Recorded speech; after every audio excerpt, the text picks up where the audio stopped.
Assalamu alaikum students, welcome again in the class of second year chemistry. We are studying alkyl halides, and in alkyl halides today we will discuss elimination reactions, and in elimination reactions we will consider beta elimination reactions. Okay, so beta elimination reactions, right? अब क्या होता है कि during nucleophilic substitution reactions, the attacking nucleophile attacks the electrophilic carbon atom of the alkyl halide. ठीक है, अब देखिए पिछले लेक्चर्स में हमने न्यूक्लियोफिलिक सब्स्टिट्यूशन रिएक्शंस को काफ़ी तफसील से स्टडी किया, और उसमें हमने ये देखा न्यूक्लियोफिलिक सब्स्टिट्यूशन रिएक्शंस में कि जो अटैकिंग न्यूक्लियोफाइल है वो electrophilic carbon atom of the alkyl halide, right, उस पे अटैक करता है. लेकिन there is another site present in the alkyl halide molecule where the nucleophile can attack at the same time. लेकिन वहाँ पर एक और ऐसी न्यूक्लियोफिलिक साइट प्रेजेंट है जहाँ पे वहाँ पे एक और इलेक्ट्रोफिलिक साइट प्रेजेंट है, another site which is also electrophilic where this nucleophile can attack, right? यानी अटैकिंग न्यूक्लियोफाइल जो है ना सिर्फ ये कि सिर्फ वो ये इस कार्बन पे अटैक कर सकता है which is alpha carbon, right, बल्कि एक और साइट भी प्रेजेंट है जिस पे ये वाला अटैकिंग न्यूक्लियोफाइल जो है अटैक कर सकता है.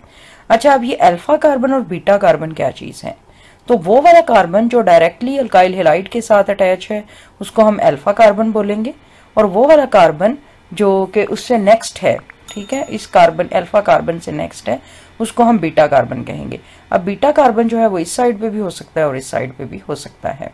तो अब क्या होता है कि ये वाला अटैकिंग न्यूक्लियोफाइल जो है वो ना सिर्फ ये कि इस इलेक्ट्रोफिलिक कार्बन पे अटैक कर सकता है, बल्कि इसके आगे जो कार्बन है विच इज बीटा कार्बन, ठीक है, उसके साथ जो हाइड्रोजन लगा हुआ है उस पे भी ये अटैक कर सकता है. ठीक है, तो उसको हम बीटा हाइड्रोजन बोलते हैं, यानी वो वाले हाइड्रोजन जो बीटा कार्बन के साथ लगी हैं उसको हम बीटा हाइड्रोजन कहेंगे.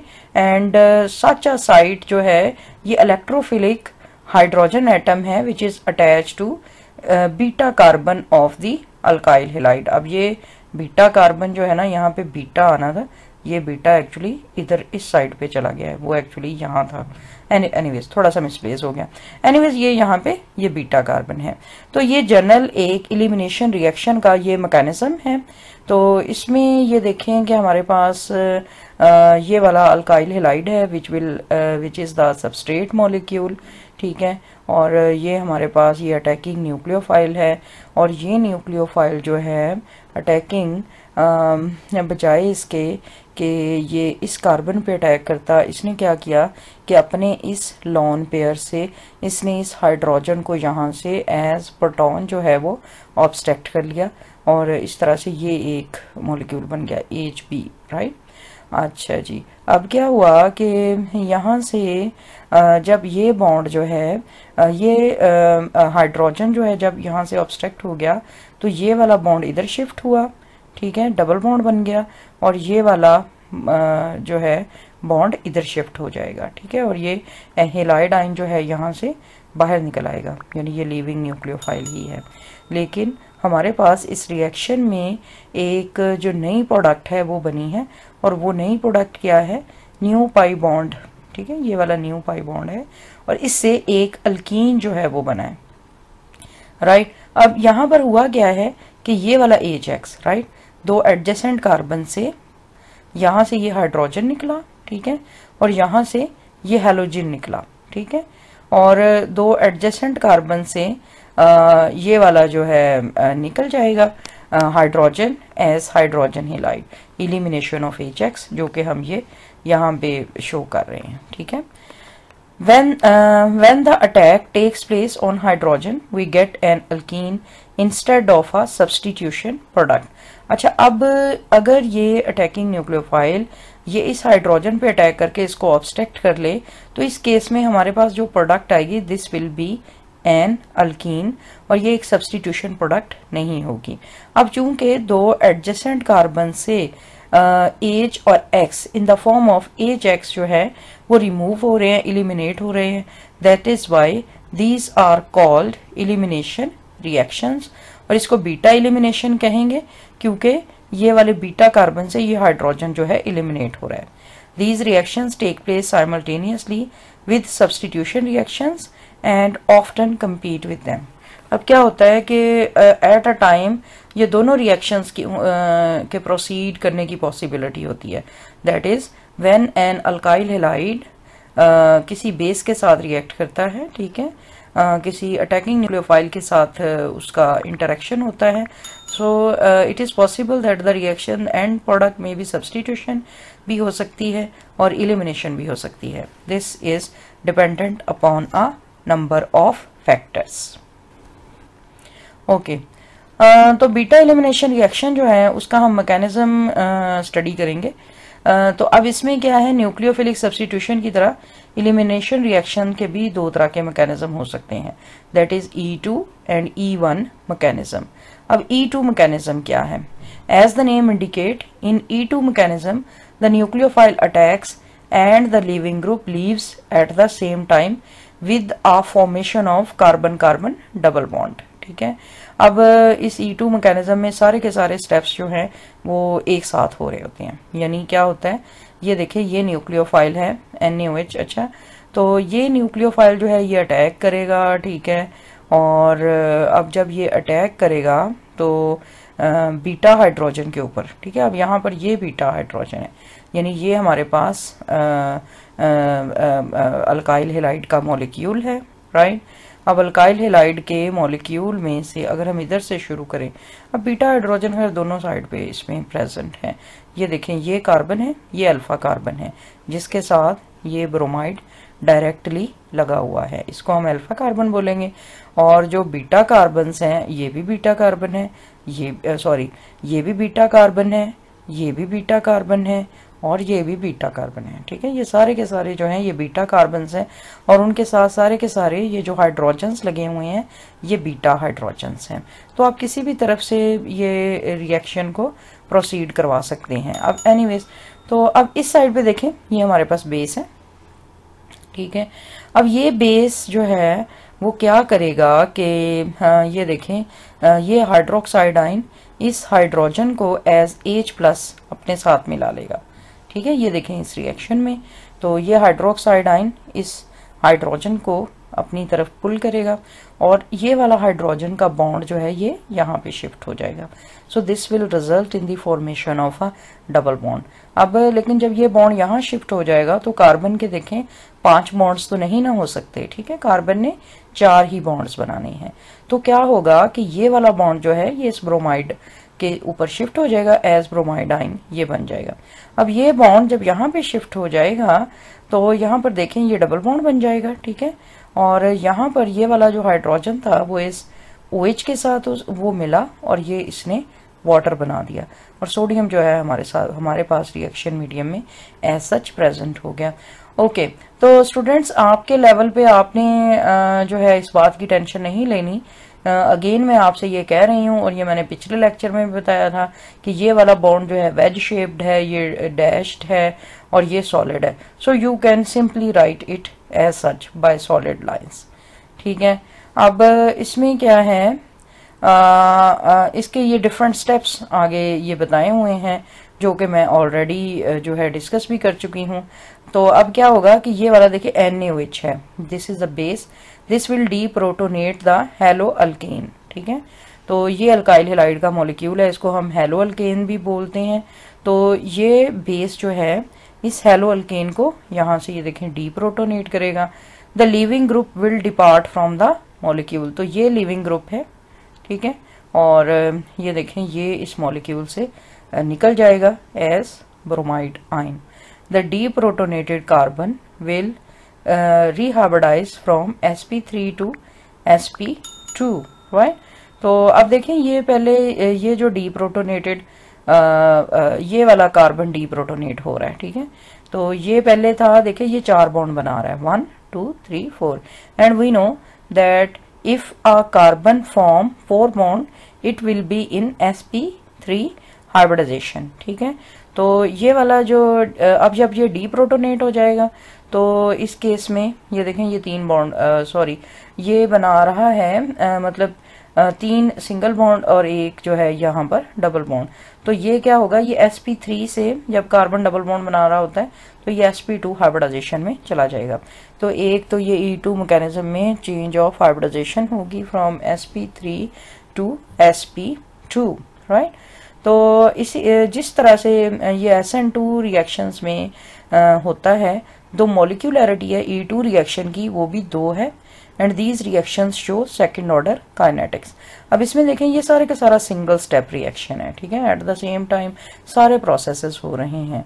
तो रिएक्शन मीडियम के अंदर जो है वो 2 मॉलिक्यूल्स प्रेजेंट है, the one is this alkyl halide and the second is this base. तो 2 मॉलिक्यूल्स प्रेजेंट हैं, इसलिए मॉलिक्यूलैरिटी 2 है, और दोनों ही मॉलिक्यूल जो है रेट ऑफ रिएक्शन को डिटरमिन करेंगे, इसलिए इसका जो काइनेटिक्स है वो भी सेकंड ऑर्डर है। Okay, I am hopeful that you people have understood it, but if you have any problem, please mention in the comments. Okay, so this is the second form of elimination reaction, which is E1 mechanism, ठीक है। In E1 mechanism, like SN1 mechanism, the first step is the slow ionization of substrate to give a carbocation, ठीक है। तो E1 mechanism में SN1 की तरह ये 2 steps पे मुश्तमिल है।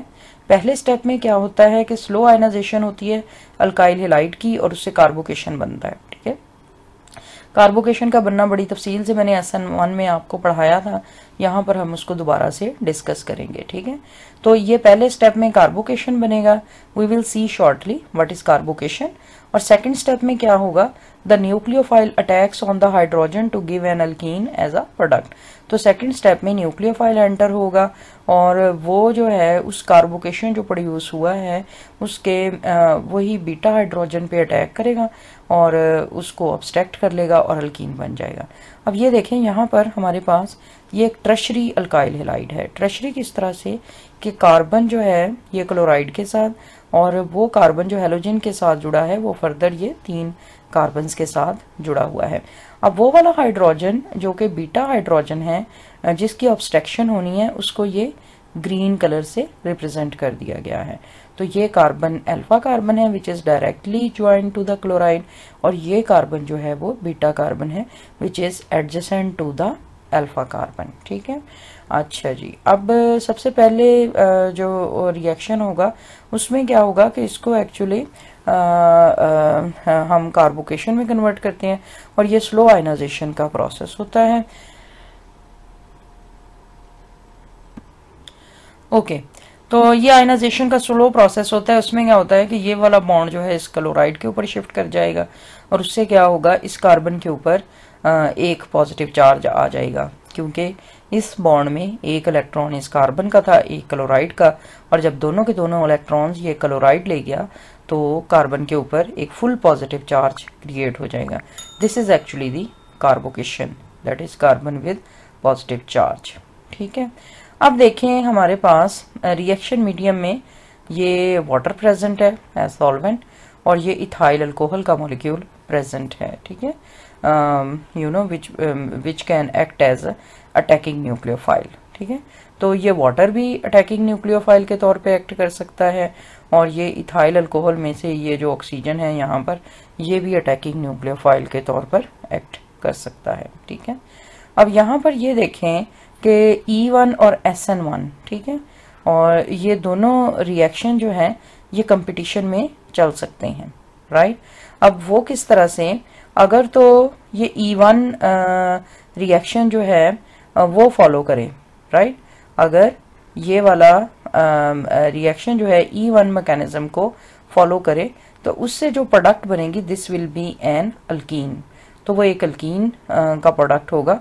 और वो किस तरह से होगा कि ये वाला हाइड्रोजन जो है फॉर एग्जांपल वो ये वाला वाटर अपने साथ मिला के हाइड्रोनियम आयन बना सकता है, ठीक है। इस हाइड्रोजन को ऑब्स्ट्रैक्ट कर ले और उससे क्या हो, जब ये hydrogen as proton for example इस वाटर के साथ मिल जाए तो फिर क्या होगा कि ये वाला बॉन्ड जो है वो यहाँ शिफ्ट हो जाएगा, और जब ये बॉन्ड यहाँ शिफ्ट हो जाएगा तो यहाँ से ये पॉजिटिव चार्ज जो है ये खत्म हो जाएगा, and this will result in the formation of an alkene, and this will be the E1 mechanism.